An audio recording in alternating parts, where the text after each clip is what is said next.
AGT Live 24/7. This is AGT Live 24/7.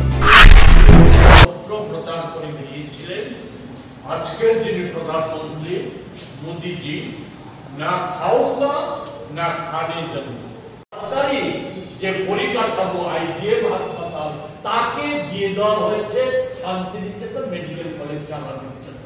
এই Santiniketan medical কলেজের অন্যতম মালিক, যার সবচাইতে বেশি অর্থ সেই মেডিকেল কলেজে আছে, তিনি আর কেউ নন, তিনি হচ্ছে ওই পশ্চিমবাংলার গরু পাচার মামলায় গ্রেপ্তার হওয়া, জেল থেকে আসা একজন অভিযুক্ত তৃণমূল নেতা সুদাস ঢাকা সেখানে থাকে। আমাদের উচ্চনগর জমিদার, আমাদের কংগ্রেস দলের সিডব্লিউসি সদস্য বিধায়ক, মাননীয় বিধায়ক সুদীপ রায় বর্মন বিধানসভার ভেতর জানতে চেয়েছিল এই যে একটা মেঘালয়ের একটা সংস্থাকে হাসপাতালকে জমি দিয়ে দেওয়া হচ্ছে, এই জমি দেওয়ার পেছনে সত্যটা কি? কেউ খোলাসা করে অনেকটা নতুন সরকারের মতো। আমরা জিনেটকে যখন ত্রিপুরা মেডিকেল কলেজ তখন না, তখন হচ্ছে হাফানিয়া হাসপাতাল, সেই হাসপাতালটা তুলে দেওয়া হয়েছিল। আমরা কংগ্রেস দলের তরফ থেকে আমরা দাবি করেছিলাম এর পেছনে সত্যটা কি, এটা খোলাসা করে বলার জন্য। সেই সময়ে বামপন্থী সরকারও সেই সত্য খোলাসা করে বলেনি। এবং আমরা শুধু তাই না, আমার মনে আছে, স্পষ্ট মনে আছে, 12 সালে আমরা বলেছিলাম এটা খোলাসা করে বলুন এই জিনেটের যে 12 সালের আগে জিনেটের যিনি মালিক নায়ার, সেই নায়ার ওই কর্মচারী ডাক্তারদের বেতন বকেয়া রেখে, ঠিকাদারদের কাছে টাকা বকেয়া রেখে পালিয়ে গিয়েছিল, পালিয়ে যায়নি, পালাতে সাহায্য। এটা আজও খোলাসা হয়নি। এখন এর পেছনে কি কারণ আছে সেগুলি বলা প্রয়োজন। সময়ই আমার 11 তারিখ সময় আছে, যথা সময়ে আমরা সেই বিষয়ে বিস্তারিত জানাবো।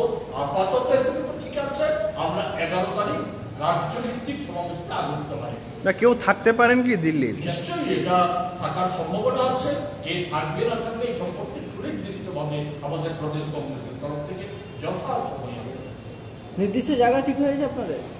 নির্দিষ্ট জায়গা ঠিক হয়েছে, কোন জায়গায় ইতিমধ্যে আমরা যেটা স্থির করেছি, একটা আগ্রায় পরিণত করা হয়েছে আরএসএস এর যে মতাদর্শ, সেখানে সার্বিক দুর্নীতির বিরুদ্ধে কোনো বিচ্ছিন্ন সরকারি আধিকারিক এবং বিজেপি দলের নেতাদের একটা অংশ প্রতিযোগিতায় নেমে পড়েছে। অল্প সময়ে আরো কত দ্রুত কে কত বেশি অর্থ রোজগার করতে পারে সেই প্রতিযোগিতায় নেমে পড়েছে। এর বিরুদ্ধে জনমত তৈরি করার জন্য আমরা ব্যাপক প্রচার, ধর্মীয় আন্দোলন এবং প্রতিবাদ কর্মসূচি আমরা একটা ছোট্ট বিষয় নিয়ে ধারাবাহিকভাবে দুর্নীতি নানা জল জীবন মিশন প্রকল্প নিয়ে ধারাবাহিকভাবে তথ্য বেরিয়ে এসেছে। আমাদের বিভিন্ন সরকারি অন্যান্য দপ্তরগুলি নিয়ে দুর্নীতির বিভিন্ন তথ্য সম্বলিত রিপোর্ট প্রকাশিত হয়েছে। আমাদের যে লাভজনক আধা সরকারি সংস্থাগুলি ছিল, সেই সংস্থাগুলির যে স্থায়ী আমানত যেগুলি ছিল, এগুলির রূপাকে তথ্য বেরিয়ে এসেছে। আমাদের দলের থেকে প্রতিবাদ করা হয়েছিল, এগুলি সম্পর্কে সরকার অধিকাংশ ক্ষেত্রে নীরব ভূমিকা এবং একটা ক্ষেত্রে তদন্ত হলে পরেও বিলম্বিত তদন্তের কারণে সেখানে যেখানে দেখা যাচ্ছে ওই তদন্ত দোষীদের বিরুদ্ধে কোনো ব্যবস্থা গ্রহণ করা যায়, তাদেরকে আড়ালে রাখা। আমি অন্য বিশেষে যেতে চাই, সম্প্রতি যে বিষয়টা বেরিয়ে এসেছে সেটা হচ্ছে কি, আমাদের যে সমস্ত ক্ষেত্রগুলির মধ্যে অন্যতম গুরুত্বপূর্ণ হচ্ছে মানুষের বাঁচা মরার ক্ষেত্রে যে জায়গাতে জড়িত, সেটা হচ্ছে স্বাস্থ্য।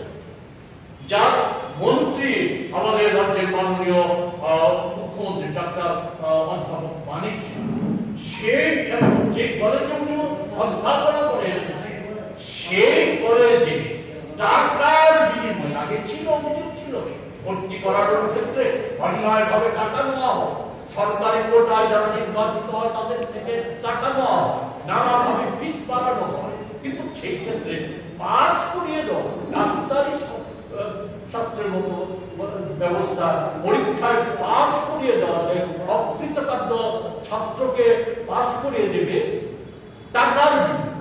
এটা এই অভিযোগ লিখিতভাবে মৌখিকভাবে উঠে আসার ফলে একটা রাজ্যে যখন প্রচার মাধ্যমে আলোড়ন সৃষ্টি হলো, তখন দেখা গেল যে দপ্তরে টনক করেছে একটা সাময়িক ব্যবস্থা হিসাবে সেখানে সাসপেন্ড করা হয়েছে। এই দুর্নীতিটাকে আরাম করা যাচ্ছে না, কিন্তু আমাদের বক্তব্য করছে কি, এটা কি শুধু নিছক একটা বিচ্ছিন্ন ঘটনা? না, এটা বিচ্ছিন্ন ঘটনা নয়। সারা রাজ্যের সরকারি দপ্তরগুলিতে সরকারি প্রকল্পের টাকা লুটে দেওয়া যে একটা বলা যায় ব্যবস্থা আজকে চালু হয়েছে, যেটা আগে দুর্নীতি ছিল, আজকে এই সময় 7 বছরে বিজেপি দলের একটা অংশের মন্ত্রী, নেতা এবং একটা অংশের কার্যকর্তা, তাদের কাছে দুর্নীতিটাই একটা অন্যতম নীতি হয়ে প্রতিষ্ঠিত হয়েছে। এই কিছুদিন আগে যখন শেয়ার বাজারে একটা নিয়মিত ঘটনা দাঁড়িয়ে গেছে যে শেয়ারে আমাদের দেশে শেয়ার বাজারে অভিযান পতন করছে। আমাদের দেশে দীর্ঘ 40-45 বছরের ইতিহাসে এত ব্যাপক পরিমাণে শেয়ার বাজারের পতন ঘটেনি। আমাদের দেশের বিনিয়োগকারীদের যেমন ক্ষতি হচ্ছে, অন্য দিক থেকে আমাদের দেশে বিদেশি লগ্নিকারীরা তারা আমাদের দেশ থেকে লগ্নি তুলে দিচ্ছে। একটা অন্য প্রসঙ্গ, এই প্রসঙ্গে আমি আজকে যেতে চাইছি না। এই যে বড় কেলেঙ্কারি, এটা আমাদের যে অভিযোগ, রাহুল গান্ধীজির যে অভিযোগ, এই অভিযোগের সত্যতা মেনে নিয়েছে ভারতবর্ষের একটি আদালত। সেখানে এই সেবির প্রধানের, প্রাক্তন প্রধানের যে যুক্ত থাকার বিষয়টাকে গ্রেফতারকে তার তদন্ত এবং নামে এফআইআর দাখিল করার নির্দেশ দিয়েছে। এই যখন দেশের অবস্থা, এর নিরিখে আমরা যদি দেখি আমাদের রাজ্যের অবস্থা, দেশে যেমন একটা বিষয় কি যে 14 সালের নির্বাচনের আগে দুর্নীতি নিয়ে ব্যাপক প্রচার চলছে এবং আজকে তথ্য বেরিয়ে আসছে যে আমেরিকা থেকে ওই সময় সরকার বিরোধী আন্দোলনে বিজেপিকে টাকা দিয়েছে, আন্না হাজারেকে টাকা দিয়েছিল আমেরিকার একটা সংস্থা সেই আন্দোলনে। কিন্তু আজকে মোদীজির 11 বছরে একটা দুর্নীতিরও যেমন প্রমাণ হয়নি, অন্য দিক থেকে আমরা কি দেখছি যে দুর্নীতির অভিযোগ যাদের বিরুদ্ধে ছিল জাতীয় স্তরে এবং রাজ্যে রাজ্যে যাদের বিরুদ্ধে মামলা চলছিল, আজকে এই সময়ের মধ্যে তাদের অনেকেরই মামলা প্রত্যাহার সহ তদন্ত বন্ধ করা সহ তাদেরকে কাউকে কেন্দ্রীয় মন্ত্রী করে ফেলা হয়েছে, কাউকে রাজ্যের মুখ্যমন্ত্রীর দায়িত্ব দেওয়া হয়েছে। ফলে দুর্নীতির চাপটা সেখানেই শেষ হয়ে গেছে। এই সময়ের মধ্যে 11 বছরে আমরা এই কথাটাই বলতে চাই, সর্বক্ষেত্রে দুর্নীতি প্রাতিষ্ঠানিক রূপ পেয়েছে। সরকারি সমস্ত প্রকল্প পায়। সম্প্রতি সরকারের যে বেটি পড়াও বেটি বাঁচাও প্রকল্প, এই প্রকল্পে গত অর্থ বছরের সেই অর্থ বছরের বরাদ্দকৃত টাকার থেকে 450 কোটি টাকার হদিশ পাওয়া যাচ্ছে না বলে সরকারি তথ্যে জানা গেছে। এই যখন দেশের অবস্থা, রাজ্যের অবস্থা আরো সুচরিত। আমাদের অনেক কথা বলা হয়েছে, রাজ্যে দুর্নীতিমুক্ত প্রশাসন দেওয়া হবে, আরো অনেক প্রতিশ্রুতি। আজকে আমরা কি দেখছি, 7 বছরে আগেও যে তার পূর্বতন সরকারের সময় নানা ক্ষেত্রে দুর্নীতির অভিযোগ উঠেছে, নিগু বাণিজ্যের অভিযোগ ছিল, ওই জমি দালালদের গৌরত্ব বৃদ্ধির অভিযোগে সমস্ত অভিযোগ ছিল, সরকারি ক্ষেত্রগুলিকে বেসরকারি ক্ষেত্রে হাতে তুলে দেওয়া, এই সমস্ত ক্ষেত্রে অনৈতিক পথ অবলম্বনের নানা অভিযোগ ছিল। এই অভিযোগ, এই সমস্ত কারণেই তো ওই সরকারটার পতন ঘটেছিল। তার পরিবর্তন করে এই বিজেপি সরকার, বিজেপিকে এদের যে একটা বিরাট অংশের মানুষ সমর্থন করেছিল। আজকে ফল কি? ফল হচ্ছে 7 বছরে এমন কোন ক্ষেত্র নেই, একেবারে পঞ্চায়েত থেকে শুরু করে মহাকরণের সর্বোচ্চ স্তর পর্যন্ত দুর্নীতি আজকে ছেয়ে গেছে। কোন জায়গা শিক্ষা, স্বাস্থ্য থেকে শুরু করে সড়ক যোজনা একটা চাকরি পেতে গেলে পরে টাকার বিনিময়ে হয়। এটা আমাদের কথা নয়, কংগ্রেস দলের অভিযোগ নয়। অঙ্গনাদি কেন্দ্রের তালা দিয়ে বন্ধ করে রাখার ঘটনা সংবাদ মাধ্যমে একের পর এক প্রকাশিত হচ্ছে। রাজ্যে দুর্নীতির নানা খবর, নানা তথ্য বিভিন্ন সময়। একটা সময় ভয়ের পরিবেশটা ভয়ঙ্কর ছিল বলে সেখানে জানেন আপনারা যে খবর প্রকাশিত করার জন্য রাজধানীতে বিরোধী রাজনৈতিক দলের অফিস শুধু আক্রান্ত না, সংবাদপত্রের অফিস ঘুরিয়ে দেওয়া হয়েছিল, আগুন লাগিয়ে দেওয়া হয়েছিল। কিন্তু আজকে সংবাদ মাধ্যমের একটা বড় অংশ, প্রতিষ্ঠিত সংবাদ মাধ্যমগুলি তারা নানা দুর্নীতির তথ্য ধারাবাহিকভাবে এর মধ্যে এই সময়ের মধ্যে প্রচার করছে, সেখানে যে শিক্ষা দিকটাতে নজর না দিয়ে ওই নিয়োগের ক্ষেত্রে নানা দুর্নীতি সাধারণ আজকে প্রচার মাধ্যমেও বেরিয়ে এসেছে যে সামান্য চাকরি নিয়ে বিজেপি কার্যকর্তারা জড়িত এবং তা এটা ধরা পড়ার বিষয় উঠে এসেছে। এটা একটা ছোট ঘটনা। এই কেন্দ্রীয় বিশ্ববিদ্যালয়ের কর্তৃপক্ষ এবং সরকারের সহযোগিতা গুরুত্বপূর্ণ পদগুলিকে ভিসির আত্মীয় স্বজন এবং আমাদের রাজ্যের মহামান্য বিজেপি নেতাদের যে পরিবার পরিজনদের লোকদেরকে, ছেলে মেয়েদেরকে অন্যায়ভাবে এই সংস্থায় ঢুকিয়ে দেওয়া হচ্ছে। চাকরি বাকরি এটা সামান্য কয়েকটা চাকরি হয়, এই সামান্য চাকরির ক্ষেত্রে অর্থের লেনদেনের কথা আজকে সর্বজনীন। গত 5ই ফেব্রুয়ারি মুখ্যমন্ত্রী এবং আমাদের দেশের স্বরাষ্ট্রমন্ত্রীর ভার্চুয়াল উপস্থিতিতে বলাই করে চাকরি মেলা করা হয়েছে। সেই চাকরি মেলায় যে সর্বশেষ যে তথ্য বেরিয়ে এসেছে 378 জন ডি ক্যাটাগরির চাকরি, যেটা বহির্রাজ্যে গিয়েছে। আমাদের রাজ্যে কি সেই ডি ক্যাটাগরির চাকরি করার মতো ঘরে ঘরে বেকার। এই চাকরিগুলি কিসের দিকে হয়েছে, কিসের বিনিময়ে হয়েছে? এটাই স্বচ্ছতার পরিচয়। তার আগেও সুনির্দিষ্ট ভাবে বহির্রাজ্যে চাকরি দেওয়ার ক্ষেত্রে লেনদেনের বিষয়, অর্থাৎ আর্থিক লেনদেনের বিষয় উঠে এসেছে। এগুলি কোনো সুস্থ তদন্ত হচ্ছে না। যারা এগুলি বন্ধ করার ক্ষেত্রে সহায়ক ভূমিকা নিতে পারে, দুর্নীতি দমনে প্রশাসনিক ক্ষেত্রে সহায়ক ভূমিকা নেওয়ার কথা, ব্যবস্থা নেওয়ার কথা, সেই স্বরাষ্ট্র দপ্তর, যারও মন্ত্রী হচ্ছে স্বয়ং মুখ্যমন্ত্রী, সেই স্বরাষ্ট্র দপ্তরে নানা দুর্নীতির বিষয় আমাদের দলের তরফ থেকে বহু আগে উপস্থিত করা হয়েছে। 22-23 সালে সুনির্দিষ্টভাবে সিপাহীজলা জেলা পুলিশ সদর কার্যালয়ে আর্থিক নানা নিয়ম বিনিয়মের খবর সংবাদ মাধ্যমে প্রকাশিত হয়েছিল। আমাদের দলের তরফ থেকেও এ ঘটনার তদন্তের দাবি জানানো হয়েছিল। সরকার বা বর্তমান মুখ্যমন্ত্রী সেই সময়ও উনি মুখ্যমন্ত্রী এবং স্বরাষ্ট্র দপ্তরের মন্ত্রীও কর্ণপাত করেনি। অবশেষে গত সপ্তাহে ডিজিপি নড়েচড়ে বসার পরে সেখানে ওই পুলিশ কর্মী জড়িত থাকা অনিয়ম দুর্নীতির কোটি কোটি টাকা দুর্নীতিটা 6-7 বছর যাবত চলে আসছিল, এর জড়িত থাকার সুবাদে 5 জনকে গ্রেফতার করা হয়েছে।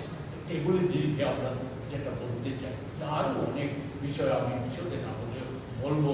আমাদের যে স্বাস্থ্যমন্ত্রী স্বাস্থ্য ব্যবস্থার উন্নতির কথা ইত্যাদি বলে, সেটা এই যে শান্তিনিকেতন মেডিকেল বা উজ্জ্বলনগরে জমি দেওয়া, এগুলির পেছনে কি আছে? যেমন বিধানসভায় মুখ্যমন্ত্রী বললেন, যখন প্রশ্ন করা হলো শান্তিনিকেতন মেডিকেল কলেজ আগরতলায় চালু হতে যাচ্ছে, উনি বললেন খবর নেই, খবরটা নেই। অথচ সেই সময় শান্তিনিকেতন মেডিকেল কলেজের কনস্ট্রাকশনের প্রায় অর্ধেক হয়ে গেছে।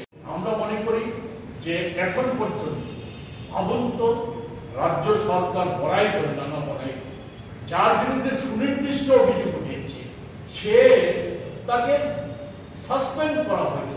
অনেকে বলছেন উনি পদত্যাগ করেছেন, যাই হোক তার বিরুদ্ধে আইনত তাকে অ্যারেস্ট করা উচিত। যে অভিযুক্ত উঠেছে, প্রাথমিক সত্যতা প্রমাণিত হয়েছে, তাকে তো আগে পুলিশ হেফাজতে নিয়ে তদন্ত করা উচিত।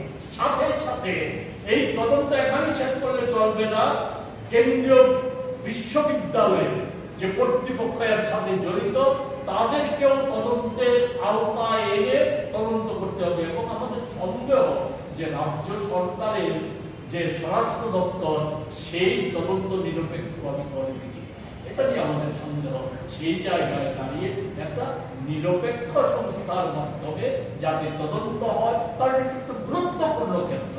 এটা কি এর সাথে একটা ছোট্ট বিষয় আমার সহকর্মী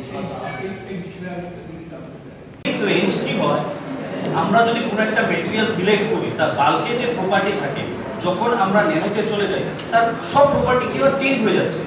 due to its amazing properties it has a lot of application in different branches of science. So এখানে আমি একটা স্কেল দেখিয়েছি, সেই স্কেলে দেখতে পাবেন যে একটা টেনিস বল তার সাইজটা কতটুকু থাকে, কিন্তু আমরা কোথায় চলে যাচ্ছি, ন্যানোতে চলে যাচ্ছি। ন্যানো কোন রেঞ্জের পরে? Glucose to virus, in that region the nanoparticle belongs. But my interest in the range between antibody to virus, that is 50 to 100 nanometers. Next. So different process for preparation of nanoparticles. Nanoparticles ki bibhinno rokom bhabe synthesis kora jete pare, like chemical or green synthesis method, microwave assisted synthesis, electrochemical, salt gel, laser ablation, chemical vapor deposition. বিভিন্ন রকমের method আছে, কিন্তু প্রত্যেকটা মেথডেরই একটা uniqueness আছে। কিন্তু আমি interested এখানে কেমিক্যাল আর গ্রিন সিনথেসিস মেথড। কেন কেমিক্যাল আর গ্রিন সিনথেসিস মেথড আমি চুজ করেছি? নেক্সট স্লাইডে ডিসকাস করব। প্রথমত কেমিক্যাল আর গ্রিন সিনথেসিস মেথডে যদি আমি কোনো ন্যানো পার্টিকেল সিনথেসিস করতে চাই, তার দুটো জিনিস খুব প্রয়োজন। একটা হচ্ছে ম্যাটেরিয়ালস এন্ড দেন হচ্ছে parameters. Materials means different reducing agent and metal or non-metal solvent.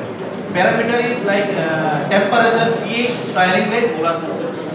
কোনো একটা ন্যানো পার্টিকেল প্রিপেয়ার করতে গেলে temperature, pH, stirring rate, molar concentration should be strictly followed. কেন আমি এটা চুজ করেছি chemical or green synthesis method? Because nano পার্টিকেলকে আমি রুম টেম্পারেচারে সিনথেসিস করতে পারি, রুম অ্যাটমসফিয়ারে সিনথেসিস করতে পারি, কিন্তু কোনো টক্সিক সলভেন্ট প্রয়োজন নেই, এখানে কোনো এক্সপেন্সিভ ইকুইপমেন্টের দরকার নেই এবং কস্ট এফেক্টিভ। কিন্তু বাকি টেকনিকগুলো দিয়েও সিনথেসিস করা যেতে পারে, কিন্তু এগুলো দিস আর কিছু হাই ইনস্ট্রুমেন্টস রিকোয়ার্স। এবার সংবিধান ধর্মনিরপেক্ষতা এবং আন্তর্জাতিক ক্ষেত্রে আজকে যে পরিবর্তনগুলি আসছে, আমাদের দেশের নীতির যে পরিবর্তনগুলি হচ্ছে, যেগুলি আমাদের দেশের যে চিরাচরিত নীতি এর পরিপন্থী, এই সমস্ত ক্ষেত্রে দুর্নীতি সহ সমস্ত ক্ষেত্রে কংগ্রেস দল মুক্তিতে লড়াই করছে। পাশাপাশি তথাকথিত ধর্মনিরপেক্ষ গণতান্ত্রিক শক্তিগুলিকে একত্রিত করে লড়ার চেষ্টা করছে। তখন আমরা দেখছি এর মধ্যে কোনো কোনো দল যারা অতীতেও বলা যায় কার্যত মুখে বিজেপির বিরোধী কথা বললেও তলে তলে বিজেপিকে সহায়তা করার একটা লাইন নিয়ে চলছিল। এই ক্ষেত্রে নূতন সংযোজন বলতে কোনো দ্বিধা নেই। প্রচার মাধ্যমে বেরিয়ে এসেছে আন্তর্জাতিক পরিস্থিতির জটিল ব্যাখ্যা, যেটা বরাবরই একটা সিপিআইএম দল তাদের বলা যায় সৃষ্টির পর থেকে এমন সমস্ত জটিল ব্যাখ্যা করে আসছিল যেগুলি সাধারণের দ্রুততম।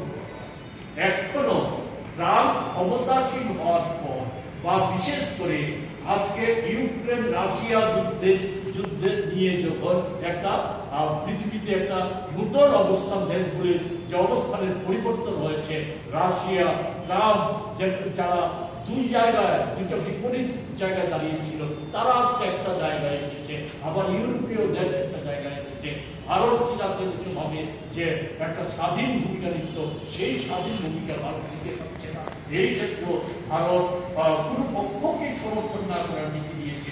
এই সমস্ত জায়গায় দাঁড়িয়ে সিপিআইএম দল নূতন তত্ত্ব আবিষ্কার করেছে, নয়া AGT Live 24/7. This is AGT Live 24/7. আমি ওকে দাঁড়িয়ে দিই, নানা নীতিগত এবং পরিচালনাগত নানা বিষয়ে একমত হতে না এবং রাজনৈতিক নিজের ছাপাই সরে আমার দীর্ঘ রাজনৈতিক জীবনের এই নয়া পেশিবাদীদের তত্ত্ব, যেটা লক্ষ্য বেশিরভাগ খাড়া করে বিজেপিকে খানিকটা সুবিধে পায় আবার যে নীতি দেশের কোনো কোনো রাজ্যে নেওয়ার চেষ্টা করেছে, আমার মনে হয় সার্বিকভাবে বিজেপি বিরোধী যে লড়াই একে শক্তিশালী করার পরিবর্তে দুর্বল। এই ক্ষেত্রে আমি রাজ্যবাসীকেও বলবো সতর্ক থাকার জন্য, বিশেষত এই রাজ্যের গণতান্ত্রিক মানুষ এখনো যারা আম মনোভাবাপন্ন ছাত্র যুবক সকলের কাছে আমাদের আবেদন থাকবে, এই রাজ্যে বিজেপিকে সরানোর যে লড়াই এবং প্রকৃত অর্থে সারা দেশে যারা করছে এবং এই রাজ্যেও যাদের পক্ষে করা সম্ভব, কংগ্রেস যে পক্ষে ছাড়া বিকল্প ভাবে কারোর পক্ষে এই রাজ্য থেকে বিজেপিকে সরানো সম্ভব না। সেই জায়গায় দাঁড়িয়ে আজকে সমস্ত যে মতে করার সুযোগ পাবে, নিজের আদর্শ মতামত প্রকাশ করার সুযোগ পাবে। কংগ্রেসই একটা দল যেই দলে থেকে গেলে স্বাধীন ভাবে মতামত ব্যক্ত করার সুযোগ আছে গণতান্ত্রিক উপায়ে, সেই সুযোগ আছে। সেই জায়গায় দাঁড়িয়ে এখন দেশের সামনে যে প্রধান বিপদ, আমাদের রাজ্যের যে সরবরাহ করেছে, রাজ্যের সামনে যে প্রধান বিপদ, এই বিপদে এই লড়াইকে শক্তিশালী করতে গেলে কংগ্রেসকে শক্তিশালী করা ব্যতীত এর কোন বিকল্প করে সেই জায়গায় আবারও আবেদন করব, যারা বিভ্রান্ত হয়ে যাচ্ছে নানাভাবে, এখনো যারা মুখস্থ হয়ে আছে নানাভাবে বিজেপি দলের ভেতরে এবং অন্যান্য দল শ্রেষ্ঠ ভাবপন্থী দলগুলোর ভেতরে যারা আছে তাদেরকে বলবো বিজেপিকে এই যে সর্বনাশ, দেশকে সর্বনাশ করে দিতে সর্বনাশ করছে, এর হাত থেকে রক্ষা করতে গেলে পর কংগ্রেসকে এগিয়ে আসা। যদি কোনো কিছু এমন দলের ক্ষেত্রে আমরা একথা বলি শেষ করবো, সারা দেশে দুর্নীতি অন্যান্য জনস্বাস্থ্যবাহী দাবির বিরুদ্ধে মানুষের সমস্যা নিয়ে আমাদের জাতীয় কংগ্রেস দল পার্লামেন্টের ভেতরে পার্লামেন্টের বাইরে যেমন দেশব্যাপী লড়াই করছে, দেশের সম্মান বিনষ্ট করার চক্রান্তের বিরুদ্ধে যেমন লড়াই করছে, বেকারিত্বের সমস্যা সুরাহারের দাবিতে যেমন লড়াই করছে, দ্রব্যমূল্য বৃদ্ধির বিরুদ্ধে যেমন লড়াই করছে, তেমনি আমাদের রাজ্য প্রদেশ কংগ্রেস এই রাজ্যের সর্বস্তরের জনগণের স্বার্থে আমরা লড়াই আন্দোলন চালিয়ে রেখেছি।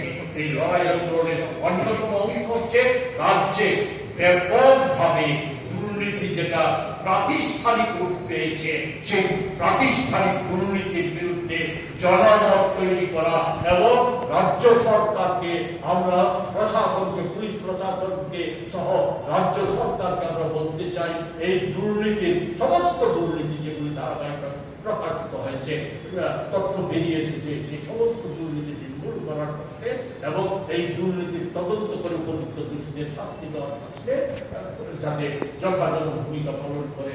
জনগণের কাছে কিন্তু আড়াল করে রাখা হচ্ছে না, এই সময়ের মধ্যে স্পষ্ট হয়ে গেছে দুর্নীতিবাজ কারা। আমরা লক্ষ্য করছি বিজেপি দলের একটা অংশের নেতা কর্মী তাদের আর্থিক স্থিতি 7 বছরে এতটাই বেড়ে গেছে যে আগের সাথে মেলানো যায় না। পত্র পত্রিকায় খবর বেরিয়েছে মন্ত্রীর ভাই হওয়ার সুবাদে আজকে আমার ত্রিপুরার সেরা সবচাইতে বড় জিএসটি প্রদানকারী হয়ে গেছে। এই 7 বছরে ত্রিপুরার গ্রাম থেকে শহর যত অট্টালিকা নির্মাণ হয়েছে তার 99% 99% মালিক হচ্ছে বিজেপি দলের মন্ত্রী, নেতা, এমএলএ অথবা কোন ধরনের যে বিজেপি আশ্রিত কালোবাজারি নেশাকার বাড়ি। এই জায়গায় রাজ্যটাকে চলে এসেছে, ফলে রাজ্যের সাথে দুর্নীতি মুক্ত রাজ্য করে তোলার প্রশ্নে আমরা প্রদেশ কংগ্রেস লড়াই আন্দোলন জারি রেখেছি। একে আরো বেগবান করার লক্ষ্যে আগামী 11ই মার্চ আগরতলায় আমরা রাজ্যব্যাপী অন্যান্য জনস্বার্থবাহী দাবি সহ দুর্নীতির বিরুদ্ধে আগামী দিনে ব্যাপক আন্দোলন গড়ে তোলার প্রস্তুতি হিসাবে আমরা জনসমাবেশের আয়োজন করেছি।